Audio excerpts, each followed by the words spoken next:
أشهد أن لا إله إلا الله وحده لا شريك له وأشهد أن محمدا عبده ورسوله أما بعد فأعوذ بالله من الشيطان الرجيم بسم الله الرحمن الرحيم الحمد لله رب العالمين الرحمن الرحيم مالك يوم الدين إياك نعبد وإياك نستعين اهدنا الصراط المستقيم صراط الذين أنعمت عليهم غير المغضوب عليهم ولا الضالين.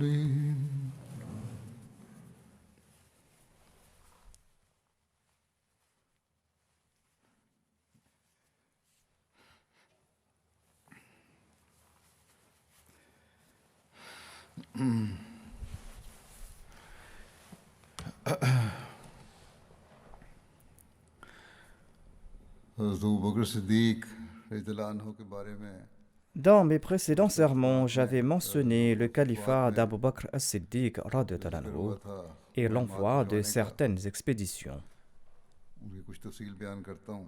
Je présente quelques détails à ce propos afin que l'on puisse avoir une idée de la gravité de la situation à l'époque.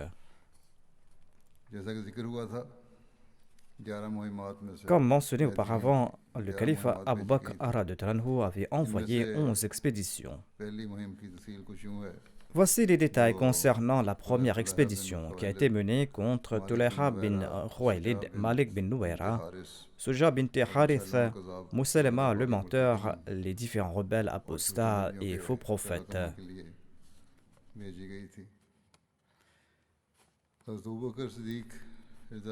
Abu Bakr as-Siddiq radhiyallahu anhu a remis un drapeau à Khalid bin Walid et il lui a ordonné de partir combattre Tulayha bin Khuwaylid.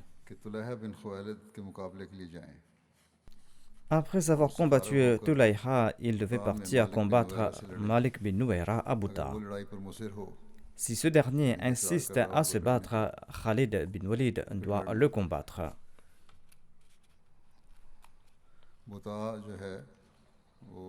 Bouta est le nom d'une source dans la région des Banu Asad.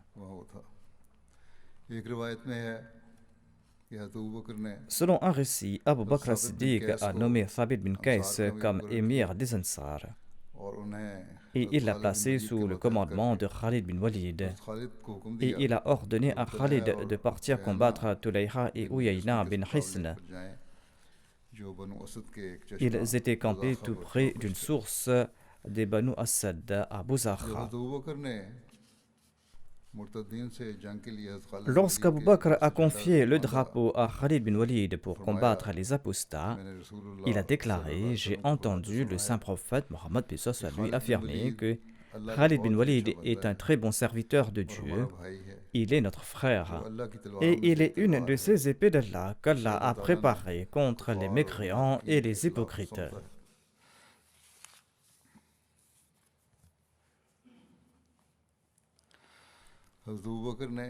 Abu Bakr as-Siddiq a envoyé Khalid bin Walid contre Tulayha et Uyayna. Je présente une brève introduction de ces deux adversaires. Tulayha as-Sadi était l'un de ces faux prophètes qui étaient apparus durant la dernière période de la vie du saint prophète Mohammed b.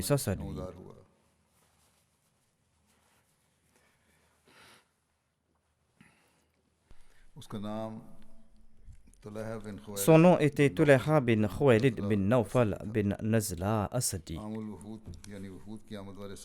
À l'année de l'arrivée des délégations, c'est-à-dire en l'an 9 de l'Hégire, il s'est présenté au saint prophète Mohammed paix soit lui avec sa tribu, les Banu Asad. Quand il est arrivé à Médine, il a salué le saint prophète Mohammed paix soit lui et il a fanfaronné en disant que nous sommes venus à votre service. Nous témoignons qu'il n'y a pas d'autre divinité hormis Allah et que vous êtes le serviteur et le messager d'Allah. Nous faisons ce témoignage tandis que vous n'avez envoyé personne vers nous. Voilà ce qu'il a dit au saint prophète Mohammed paix soit lui. Et il a déclaré que nous sommes suffisants pour ceux qui sont restés à l'arrière.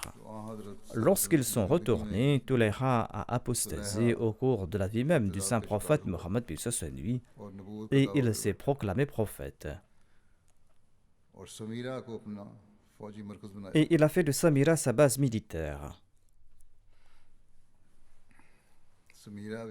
Cette région a été nommée Samira d'après le nom d'une personne appartenant à la tribu d'Ard. Samira est située à un lieu de Médine dans la direction de la Mecque. La région est entourée de montagnes noires, d'où son nom.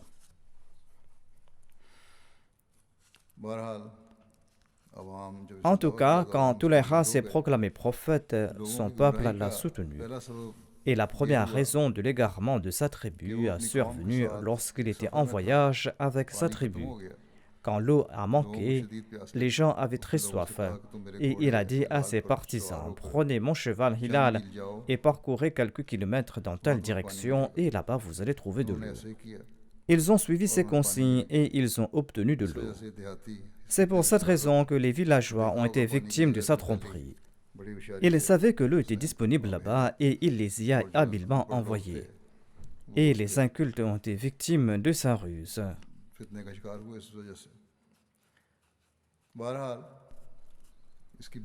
En tout cas, parmi ses inepties, il avait supprimé les prosternations lors de la Salah. C'est-à-dire, il disait qu'on n'avait plus besoin de se prosterner lors de la Salah.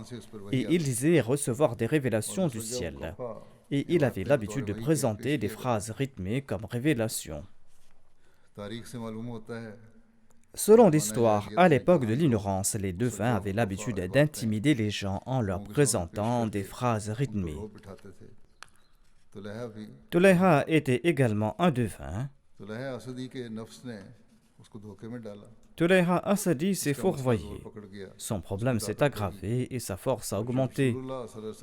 Et lorsque le messager d'Allah, paix soit lui, a été informé de son cas, il a envoyé Dirar bin Azwar Asadi pour le combattre. Mais ce dernier n'a pas été capable de le faire car la force de Tulayha avait augmenté, en particulier après que les tribus Asad et Radfan, ses deux alliés, l'avaient accepté. Le saint prophète Mohammed paix soit lui est décédé et la question de Tulayha n'a pas été réglée. Quand Abu Bakr a pris les rênes du califat et lorsqu'il a préparé une armée pour écraser les apostats rebelles et qu'il a nommé des dirigeants de l'armée, il a envoyé un contingent de l'armée sous la direction de Khalid bin Walid contre Tulayha Asadi. Ces ennemis n'étaient pas uniquement des apostats ou des faux prophètes, ils ont également combattu les musulmans et ils ont tenté de leur faire du mal. Qui était Uyayna bin Hisn? Uyayna était le chef des Banu Fazara lors de la bataille d'Al-Ahzab. Au cours de cette bataille, les trois armées des Kuffars ainsi que les Banu Qurayza avaient l'intention de lancer une forte attaque contre Médine. L'un des chefs de ces armées était Uyayna. Même après la défaite des infidèles lors de la bataille d'Al-Ahzab, il avait l'intention d'attaquer Médine. Mais le saint prophète, paix soit lui, est sorti de la ville et a arrêté son attaque et l'a forcé à battre en retraite. Cette bataille s'appelait la bataille de Dhi Qard. Uyayna bin Hisn s'est converti à l'islam avant la conquête de la Mecque et il a participé à la conquête de la Mecque. Il était donc musulman à l'occasion de la conquête de la Mecque. Il a également participé au Ghazwat de Hunayn et de Taïf. Le saint prophète, paix soit lui, l'a envoyé en l'an 9 de l'Hégire avec 50 cavaliers pour soumettre les Banu Tamim. Il n'y avait aucun compagnon Ansar ou Muhajir parmi les rangs de Uyayna. La raison de cette expédition était que les Banu Tamim avaient empêché l'émissaire du saint prophète, paix soit lui, de repartir avec les biens de la zakat. Ensuite, à l'époque du calife Abu Bakr, il s'est joint aux apostats et aux rebelles, il s'est joint à Tulayha et il lui a prêté allégeance. Mais par la suite, il est retourné dans le giron de l'islam. Ces gens se battaient contre l'islam avant de devenir musulmans. Ensuite, ils ont combattu les musulmans de nouveau. Lorsque les tribus Abs et Zubian et leurs partisans se sont réunis à Buzarra, Tulayha a demandé aux Banu Jadila et aux Haus, deux branches de la tribu Taï, de venir le rejoindre immédiatement.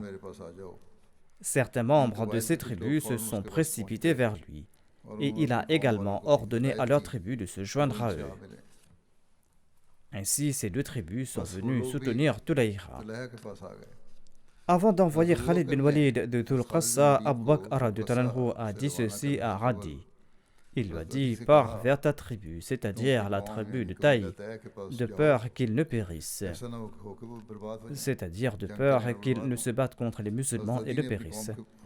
Adi est parti vers sa tribu et il les a arrêtés à Zarba et à Gharib et il les a invités à l'islam et il les a menacés. Zarba est le nom d'un lieu dans la région de Radfan et on dit aussi que c'est le nom de la source de Bin Auf, un des membres des Banu Murra. En tout cas, Khalid est parti dans la suite de Adi. Abu Bakr lui avait ordonné de commencer d'abord l'expédition du côté de la tribu Taï, ensuite de se tourner vers Buzarra et de là vers Bouta. Et lorsqu'ils auront terminé avec l'ennemi, ils ne devaient pas bouger jusqu'à ce qu'ils aient reçu de nouveaux ordres pour attaquer ailleurs. Abu Bakr a déclaré qu'il se rendait lui-même vers Khaybar. Ainsi donc, il y avait cette rumeur que le calife Abu Bakr en personne se rendait à Khaybar et que de là-bas, il partira rejoindre Khalid dans les environs de la montagne Salma. Selon un autre récit, Abu Bakr avait fait ce plan pour que lorsque la nouvelle parviendrait à l'ennemi, il serait apeuré qu'il y a une autre armée, alors que le calife Abu Bakr avait envoyé toute l'armée avec Khalid bin Walid. Et Khalid est parti, et de Buzarra, il s'est tourné vers Adja. Adja et Salma sont deux montagnes. J'ai déjà mentionné Salma. Adja se trouve sur le côté gauche de Samira. Selon un récit, Adja était une des montagnes appartenant au Banu Taï. En tout cas, Khalid a indiqué qu'il se rendait vers Khaybar et qu'il reviendrait ensuite de là pour lancer l'attaque contre la tribu Taï. Grâce à cette tactique, les gens de la tribu Taï n'ont pas bougé pour partir rejoindre Tulayha. Adi s'est rendu chez la tribu Taï et l'a invité vers l'islam. Mais les gens de la tribu Taï ont déclaré qu'ils n'obéiraient jamais à Abu al-Fasil. Abu al-Fasil faisait référence au calife Abu Bakr radhiyallahu anhu. Le Fasil est le petit d'un chameau ou d'un veau qui a été séparé de sa mère ou qui a été sevré. Étant donné que les mots Bikr et Fasil signifient l'enfant du chameau, certaines personnes nommaient Abu Bakr, Abu al-Fasil ou le père de l'enfant du chameau par mépris ou pour l'insulter. Adi a déclaré: une armée s'avance vers vous et cette armée n'aura aucune pitié pour vous. La tuerie sera telle que personne n'aura la vie sauve. J'ai tenté de vous convaincre, a dit Adi. L'affaire est maintenant entre vos mains. Selon un autre récit, il a également dit aux gens de sa tribu: par la suite, vous vous souviendrez d'Abu Bakr par le nom Fahul Akbar. Fahl est le mâle de chaque animal. C'est-à-dire que vous le méprisez pour l'instant et vous vous moquez de lui en disant de lui qu'il est le petit d'un chameau, mais vous serez obligé de le nommer un chameau mâle et fort par la suite. Les gens de la tribu Taï lui ont répondu: en ce cas, va à la rencontre de cette armée et empêche-la de nous attaquer jusqu'à ce que nous rappelions ceux des nôtres qui sont à Buzakha. Nous craignons que si nous nous opposons à Tulayha, tandis que certains des nôtres sont sous son contrôle, eh bien il va les tuer tous ou qu'il va les prendre en otage. On disait de Tulayha qu'il ne quitte pas ses ennemis. Les gens de la tribu Taï disaient qu'étant donné que certains des leurs étaient dans les rangs de Tulayha, si ce dernier apprend que les Banu Taï sont devenus musulmans, il va les tuer tous. Adi a rencontré Khalid à Sunna, qui est un endroit à la périphérie de Médine. Adi a dit à Khalid bin Walid: « Oh Khalid, donne-moi un répit de 3 jours. Et 500 guerriers vont te rejoindre avec lesquels tu pourras attaquer l'ennemi. Cela vaut mieux que tu ne les envoies dans le feu de l'enfer. » C'est-à-dire que les gens de la tribu Taï viendront se joindre au rang de Khalid et se battront à ses côtés. Khalid a accepté sa suggestion. Et avant que Adi ne rejoigne sa tribu, celle-ci avait envoyé des hommes à Buzakha pour rappeler ceux des leurs qui étaient chez Tulayha.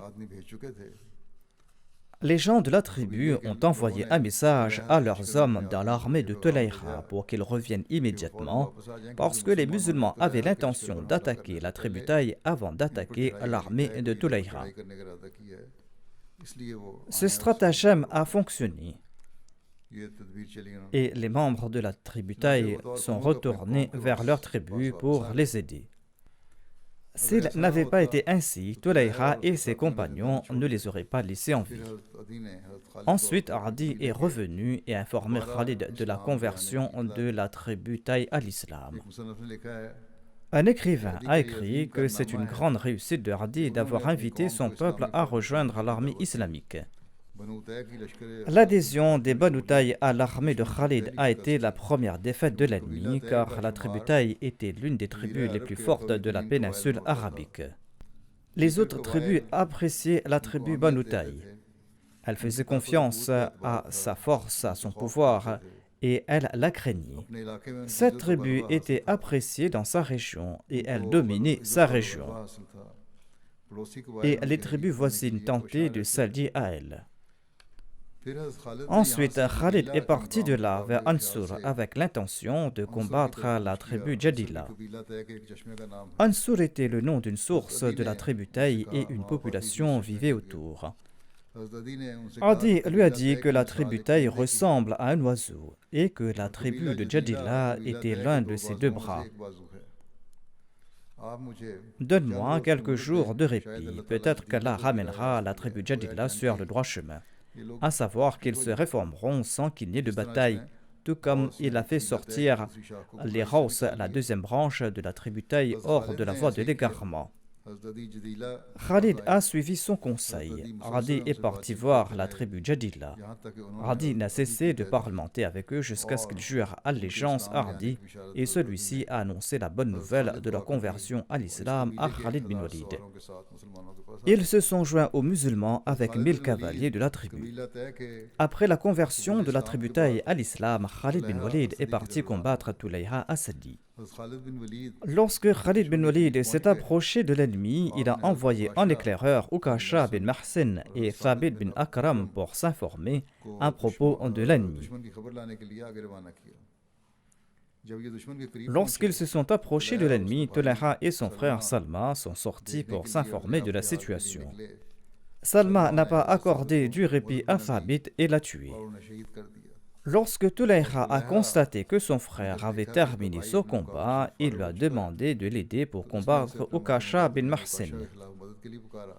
Il lui a dit: « Viens m'aider, sinon il va me tuer. » Ensemble, ils ont attaqué Ukasha et ils l'ont tué et ils sont retournés chez eux.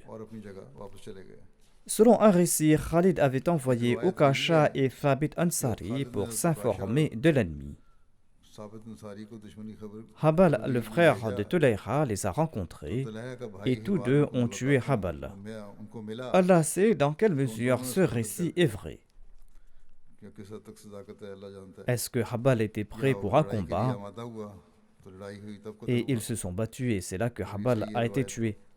On ignore jusqu'à quel point ce récit est authentique. En tout cas, Ukasha et Thabit bin Akram étaient partis en éclaireur et n'étaient pas partis se battre.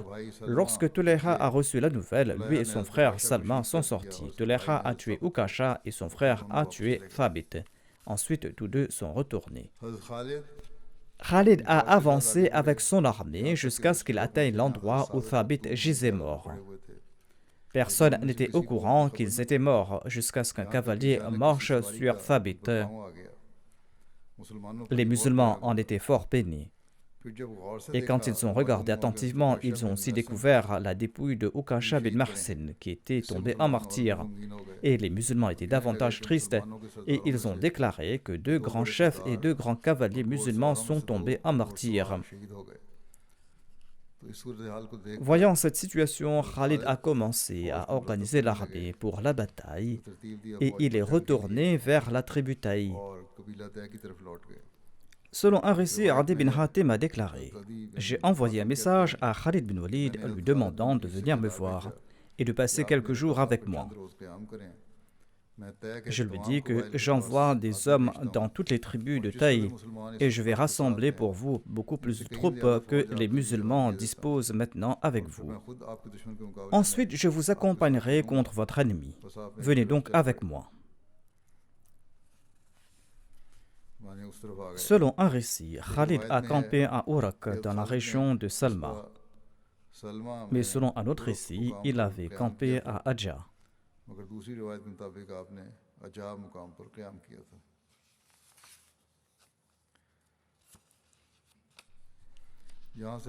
De là, Khalid a rassemblé son armée pour la bataille contre Tulayha. Et ils se sont battus à Buzakha. Lorsque la bataille a débuté, Uyayna et 700 hommes des Banu Fuzara se sont battus avec acharnement en compagnie de Tulayha. Uyayna et Tulayha se sont réunis et se sont battus contre les musulmans. Tulayha était assis dans sa tente en laine recouverte d'un manteau. Il se posait en prophète, c'est pour cette raison qu'il était assis dans sa tente. Et il présentait des nouvelles de l'invisible. Il avait l'habitude de dire « Combattez vous autres, moi je vais vous informer du résultat de la bataille. » Il était donc dans sa tente pendant que les autres se battaient. Quand Uyayna a souffert durant la bataille et qu'il a subi une grande perte, il est parti voir Tulayha et lui a demandé « L'ange Gabriel ne t'a-t-il pas encore visité? Nous souffrons dans les combats. Et toi, tu clames que tu reçois des révélations et que l'ange Gabriel t'informera de l'issue de la bataille. Quel sera le résultat de la bataille? L'ange Gabriel n'est-il pas encore venu? Tulayha a répondu non. Uyayna est retourné se battre et lorsque l'intensité de la bataille l'a inquiété, il est retourné voir Tulayha et lui a dit « Malheur à toi, Gabriel ne s'est-il pas encore manifesté ?» Il a répondu « Non par Allah ». Uyayna a juré « Quand viendra-t-il?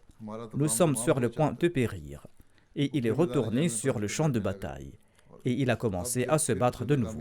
Quand il a échoué de nouveau, il est retourné voir Tulayha et il a demandé si Gabriel n'était pas encore venu. Tulayha a répondu oui, il est venu. Uyayna a demandé « Eh bien, qu'a-t-il dit ?» Tulayha a répondu « Il m'a dit qu'il y a une meule pour vous, tout comme il y a une meule pour les musulmans. Et il y aura un événement que vous ne pourrez jamais changer. » Uyayna s'est dit en son cœur qu'Allah sait bientôt qu'il y aura des événements que tu ne pourras pas changer. Ensuite, il est retourné vers sa tribu et il a dit aux membres de sa tribu, « Ô Banu Fazara, par Dieu, Tulayha est un menteur. Abandonnez cette bataille. » Sur ce, tous les Banu Fazara ont abandonné la bataille. Et quand ils ont été vaincus, ils ont pris la fuite. Et les autres se sont rassemblés autour de Tulayha et lui ont demandé ses instructions. Plus tôt, Tulayha avait préparé un cheval pour lui-même et un chameau pour sa femme nommée Nawar. Il s'est levé et il a sauté sur son cheval et il a placé son épouse sur sa monture et il s'est enfui avec elle. il a dit à ses compagnons, ceux d'entre vous qui en a les moyens, eh bien qu'ils fassent comme moi. Protégez votre famille et fuyez du champ de bataille. Ensuite, Tulayha a pris le chemin de Hushia et il est arrivé là-bas le soir. Son armée a été dispersée et Allah a tué beaucoup d'entre eux. Selon un récit, Tulayha s'est rendu à Nakka chez les Banu Qalb. Là-bas, il a embrassé l'islam. Nakka est un lieu tout près de la Mecque autour de Taïf. Et on dit aussi qu'il est resté chez les Banu Qalb jusqu'à la mort du calife Abu Bakr. Les Banu Amir étaient tout près de lui avec leurs élites et leurs gens ordinaires, ainsi que les tribus de Sulaim et Hawazin. Ensuite, quand Allah a vaincu les Banu Fazara et Tulayha, ces tribus sont venues en disant « Nous retournons dans cette religion que nous avions abandonnée ». Ces tribus se sont converties à l'islam de leur propre chef. Et ils ont déclaré, nous croyons en Allah et en son messager, et nous acceptons le jugement d'Allah et de son messager concernant nos vies et nos biens. Selon le recueil d'histoire de Tabari, les Banu Amir sont venus après la défaite du peuple de Buzakha et ils ont déclaré « Nous entrons dans cette religion que nous avions abandonnée ». Khalid a accepté leur allégeance sur les mêmes conditions qu'il avait accepté des gens de Buzakha, c'est-à-dire les tribus d'Assad, de Radfan et de Taï. Ils ont tous accepté l'islam sur la condition qu'ils obéiront au calife. Voici les propos de cet engagement. Vous vous engagez auprès d'Allah que vous croirez sûrement en Allah et en son messager et vous accomplirez la salat et que vous paierez certainement la zakat et vous encouragerez vos fils et vos femmes d'en faire de même. Ils ont répondu à l'affirmative. Khalid n'a pas accepté le serment d'allégeance des tribus Assad, Radfan, Hawazin, Sulaim et Taï tant qu'ils n'ont pas confié aux musulmans ceux d'entre eux qui, en état d'apostasie, ont brûlé vifs les musulmans, ceux qui ont mutilé les musulmans et ceux qui ont attaqué les musulmans.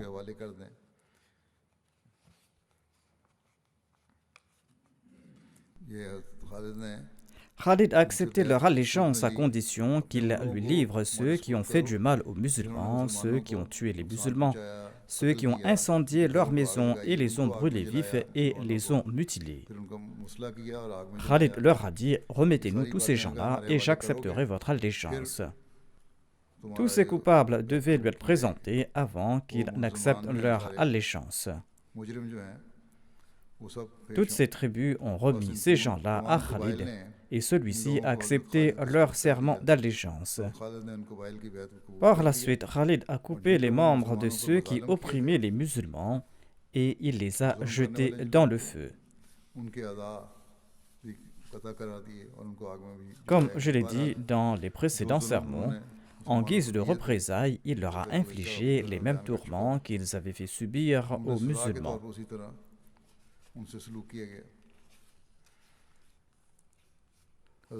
On trouve aussi mention d'une lettre que Khalid bin Walid aurait envoyée au calife Abu Bakr.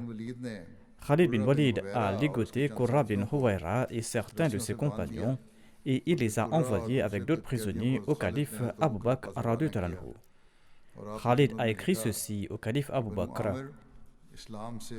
Les Banu Amir sont revenus à l'islam après cette apostasie. Je n'ai accepté l'allégeance d'aucune de ces tribus que j'ai combattues, ou ces tribus avec lesquelles je me suis réconcilié sans combat, jusqu'à ce qu'ils m'apportent ceux qui avaient commis ces atrocités contre les musulmans. Par la suite, j'ai tué ces coupables, et je vous envoie Qurra et ses compagnons. Le calife Abu Bakr a répondu à la lettre de Khalid en lui envoyant une lettre. Nafi rapporte que le calife Abu Bakr a répondu à la lettre de Khalid en ces termes. Il a déclaré « Qu'Allah te récompense pour tout ce que tu as entrepris et pour tout succès que tu as remporté. Crains Allah dans tout ce que tu entreprends. Inna Allaha ma'a alladhina taqaw walladhina hum muhsinun. Certainement, Allah est avec les muttaqis et avec ceux qui font le bien. Il lui a dit, évertue-toi dans l'œuvre d'Allah et ne sois pas complaisant. Si tu attrapes quelqu'un ayant tué un musulman, tu dois le tuer de manière à en faire un exemple pour les autres. Ceux qui ont désobéi à l'ordre de Dieu et qui sont les ennemis de l'islam peuvent être tués si cela est avantageux à l'islam. Khalid est resté à Boussakha pour un mois. Il s'est mis à la recherche de ces individus et il les a arrêtés. Selon les instructions d'Abu Bakr as-Siddiq, ces individus ont subi des châtiments sévères. Le recueil d'histoire de Tabri évoque la venue à Médine de Qurra bin Huwayra et de Uyayna bin Hisn après avoir été fait prisonniers. Khalid a résolu le problème des Banu Amir et il a accepté leur allégeance et il a envoyé Qurra bin Huwayra et Uyayna bin Hisn comme prisonniers à Abu Bakr. Quand ils se sont présentés au calife Abu Bakr, Qurra a déclaré au calife du prophète sallallahu alayhi wa sallam, je suis un musulman. Amr bin al-As est témoin de ma conversion à l'islam. Lorsqu'il est venu me voir pendant son voyage, je l'ai accueilli comme mon invité, je l'ai respecté et je l'ai protégé. Abu Bakr a fait venir Amr bin al-As et il lui a demandé sa confirmation. Amr a raconté tout l'incident et ce que Qurra avait dit. Mais quand il a commencé à relater ses propos sur la zakat, Qurra a déclaré « Arrête, ne dis pas davantage ». Amr a répondu « Puisse Allah t'accorder sa miséricorde, cela n'est pas possible. Je vais raconter toute l'histoire au calife Abu Bakr. » Et il a relaté toute la conversation. Qurra avait dit plutôt que si on ne prélevait plus la zakat, les Arabes seront prêts à obéir au calife, c'est-à-dire qu'on ne doit plus prélever la zakat. Sur ce, Amr a répondu « C'est comme si tu es devenu un mécréant. » Qurra a déclaré « Si vous fixez un délai pour exiger la zakat, nous déciderons ensemble si nous souhaitons contribuer ou pas dans les fonds de la zakat. » Par la suite, Abu Bakr lui a accordé son pardon, et ce en dépit de ses faits. Et il lui a laissé la vie sauve. Uyayna bin Hisn était donc venu à Médine avec les deux mains attachées autour du cou. Les jeunes de Médine le tourmentaient avec des branches de palmier et disaient « Ô ennemi d'Allah, es-tu devenu un mécréant après avoir cru ?» Il a répondu « Par Dieu, je n'ai jamais cru en Allah. » Abu Bakr lui a accordé son pardon et il l'a laissé en vie.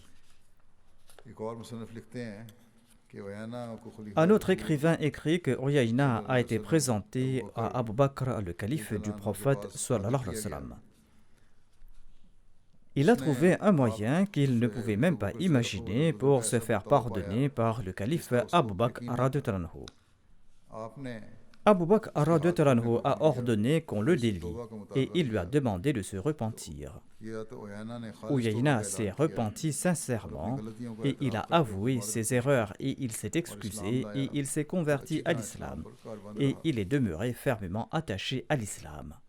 Le faux prophète et rebelle Tulayha Asadi s'était également converti à l'islam. On dit que Tulayha s'est converti à l'islam lorsqu'il a appris que les tribus d'Assad, de Radfan et de Banu Amir étaient devenues musulmanes. Ensuite, il est parti pour la Mecque pour effectuer l'Umrah au cours de l'émirat du calife Abu Bakr radhiyallahu anhu. Lorsqu'il passait autour de Médine, on l'a présenté au calife Abu Bakr. Celui-ci a déclaré « Que puis-je faire pour lui ?» Laissez-le tranquille. Allah l'a certainement guidé vers l'islam. Tulayha s'est rendu à la Mecque et il a accompli l'Umrah. Par la suite, il a prêté allégeance au calife Omar après son élection. Le calife Omar lui a dit « Tu es le meurtrier d'Ukasha et de Thabit. Par Dieu, je ne t'aimerai jamais. » Tulayha a répondu au émir des croyants: pourquoi s'attrister de la mort de ces deux personnes qu'Allah a honorées par mon entremise, c'est-à-dire ils sont tombés en martyrs et il ne m'a pas humilié à travers eux. C'est-à-dire, je n'ai pas été humilié et je ne suis pas mort suite à leur attaque, sinon j'aurais fini en enfer. Mais aujourd'hui, je suis récipiendaire de la grâce d'Allah en ayant accepté l'islam. Omar a accepté son allégeance et a déclaré: ô trompeur, que reste-t-il de tes divinations? Il était en effet un devin et il lui a demandé s'il pratiquait toujours la divination. Il a répondu de temps à autre et ensuite il est retourné à là où campait sa tribu et il y est resté. Tulayha a joué un rôle important durant les guerres en Irak contre les Persans. Après avoir embrassé l'islam, il s'est battu vaillamment dans les guerres en Irak et il est tombé en martyr lors de la bataille de Nahwan en l'an 21 de l'Hégire.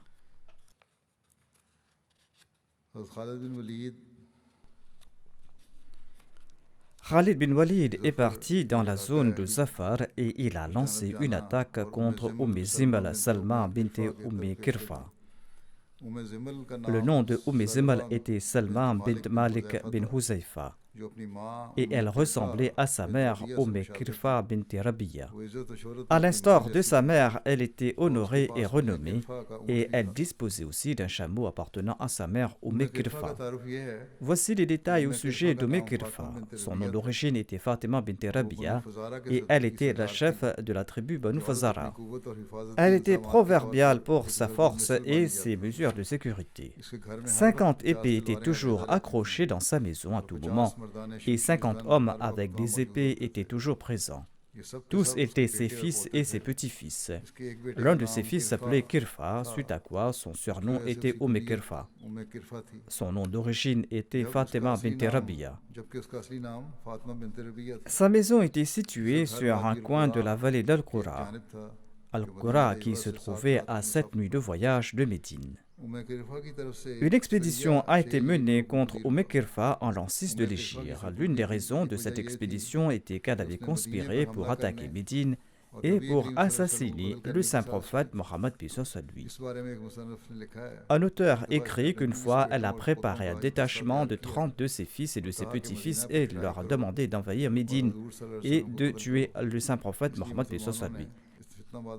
C'est pour cette raison que les musulmans sont partis punir cette fauteuse de troubles. La deuxième raison était que Zayd bin Harith était parti pour la Syrie à des fins commerciales. Il disposait des marchandises des autres compagnons. Lorsqu'ils ont atteint la vallée d'Al-Qura, plusieurs hommes du clan Banu Badr de la tribu Fazara ont lancé une attaque et ils ont sévèrement tabassé Zayd et ses compagnons et ils leur ont volé leurs marchandises. Ses compagnons sont revenus et ont rapporté l'incident au saint prophète Mohammed soit lui. Le saint prophète soit lui a envoyé une armée avec eux afin de punir ces pillards.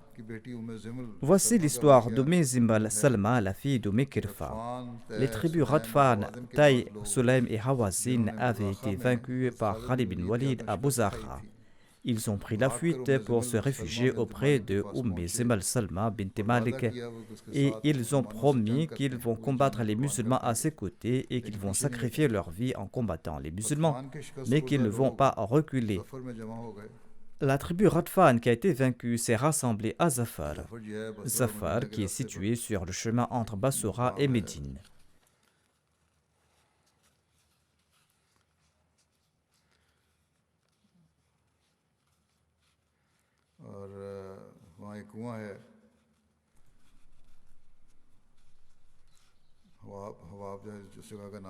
Il se trouve un puits tout près de Hawab. Hawab est aussi un endroit sur le chemin de Médine à Bassoura. Il s'y trouve un puits. Là-bas, Zimal Salma les a enflammés en raison de leur défaite et il leur a ordonné de mener le combat. Elle a elle-même fait le tour de différentes tribus et il les a incités à combattre Khalid jusqu'à ce qu'elles se rassemblent autour d'elle et elles étaient prêtes à livrer bataille. Ainsi donc, elle a provoqué une guerre contre les musulmans et les tribus qui s'étaient éparpillées çà et là se sont réunies autour d'elle. Plus tôt, au cours du vécu de Kirfa, Simal Salma avait été fait prisonnier et elle avait rencontré Aïcha. Elle a été libérée par la suite, elle est restée auprès d'Aïcha pendant quelque temps et par la suite elle est retournée dans sa tribu et elle a apostasié au retour.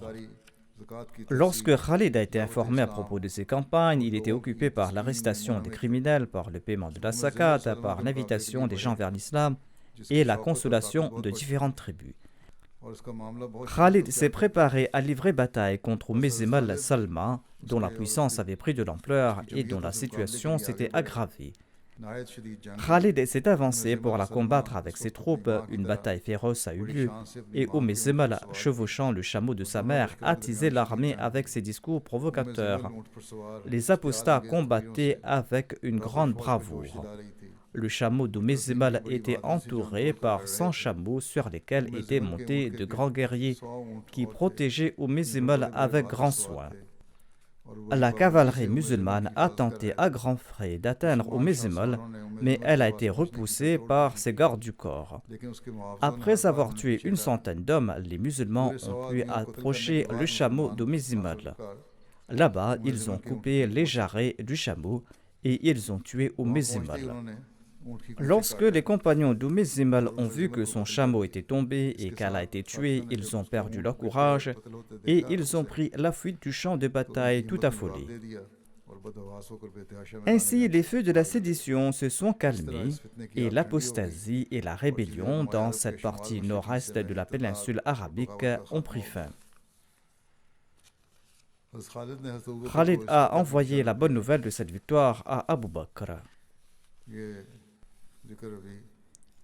Inch'Allah, je présenterai d'autres récits à propos du calife Abu Bakr radhiyallahu anhu. Je termine ce thème ici pour aujourd'hui. Je souhaite à présent mentionner 2 membres de la Jamaat qui sont décédés récemment et dont je dirigerai les prières funéraires après la prière de Jumu'ah. La première défunte se nomme Sabira Begum Sahiba. Elle était l'épouse de Rafiq Ahmad Butt Sahib de Sialkot. Elle est décédée quelques jours de cela. Inna lillahi wa inna ilayhi raji'un. Par la grâce d'Allah, elle était Moussia. Son fils a écrit à son sujet qu'elle était régulière dans ses prières quotidiennes et dans la prière de Tahajjud. Elle était dévouée. Elle était hospitalière, elle s'occupait des pauvres, c'était une dame très pieuse. Elle avait un lien profond d'amour et de dévotion à l'égard du califat. Elle écoutait régulièrement les sermons du calife avec une grande attention et elle avait une grande estime pour les Waqf Zindagi. Son fils Nassim Butt est missionnaire au Nigeria.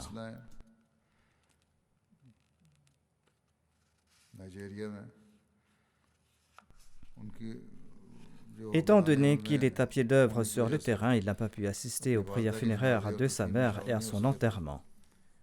C'est pour cette raison que je dirige ces prières funéraires. Toute la famille de la défunte, y compris son mari, ses fils et ses petits-enfants, sont très actifs dans leur service en faveur de la Jamaat. La deuxième prière funéraire sera celle de Suraya Rashid Sahiba. Elle était l'épouse de Rashid Ahmad Bajwa Sahib. Elle est décédée le 20 avril dernier au Canada.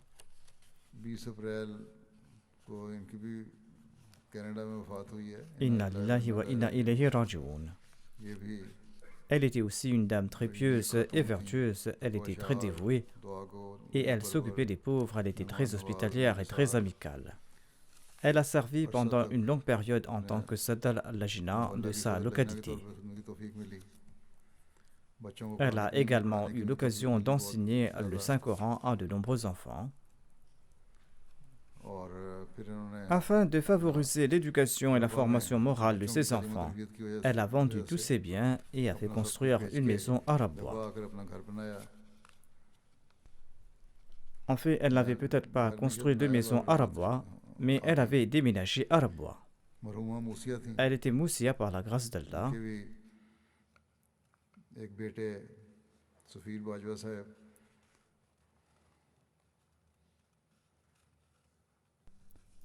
Son fils Safir Bajwa Sahab est également missionnaire. Il sert à Rabwa et il n'a pas pu assister à la prière funéraire de sa mère. Une de ses filles est également mariée à un missionnaire.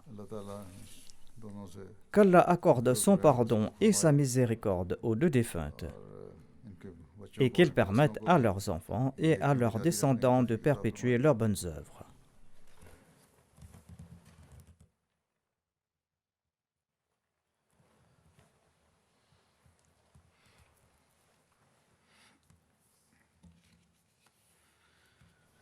Alhamdulillah, nahmaduhu wa nasta'inuhu wa nastaghfiruhu wa nu'minu bihi wa natawakkalu alayhi wa na'udhu billahi min shururi anfusina wa min sayyiati a'malina. من يهده الله فلا مضل له ومن يضلل فلا هادي له ونشهد أن لا إله إلا الله ونشهد أن محمدا عبده ورسوله. عباد الله رحمكم الله، إن الله يأمر بالعدل والإحسان وإيتاء ذي القربى وينهى عن الفحشاء والمنكر والبغي يعظكم لعلكم تذكرون. اذكروا الله يذكركم وادعوه يستجب لكم ولذكر الله أكبر.